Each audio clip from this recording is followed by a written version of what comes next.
If you turn to section 65, the question could be, what's the meaning of my weird dream? This is a revelation on prayer that was given to Joseph Smith, and in part comes in answer to a vision or dream that was given to an ancient Babylonian ruler named Nebuchadnezzar.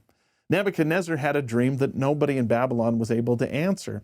He saw in vision a large image that had a head of gold, arms and breasts of silver, a belly of brass, legs of iron, and then feet of iron mingled with clay. Nobody knew exactly what that vision meant. And in the vision, even more strange, Nebuchadnezzar saw a stone cut out of the mountain without hands that rolled forth and smashed the statue to pieces and then filled the entire earth. The prophet Daniel interpreted that this stone was a kingdom that would be set up in the latter days, that would destroy the kingdoms of men and then set up a kingdom of God that would last everlastingly. Now, it's possible and likely that this figure that Nebuchadnezzar saw represented the empires of men.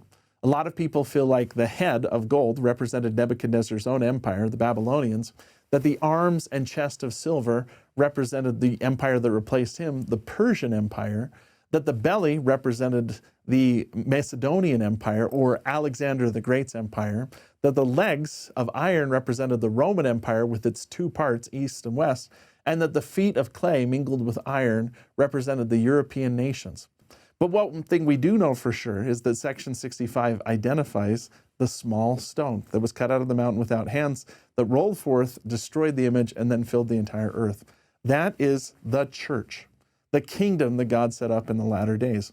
That the church would start small, maybe with just 5 or 6 people, and then eventually roll forth until it became the system that allowed all people to come unto Christ. That in a peaceful way, it was going to overthrow the corrupt systems of men and put in place a government that was just and merciful, led by the King of Kings and the Lord of Lords, Jesus Christ himself.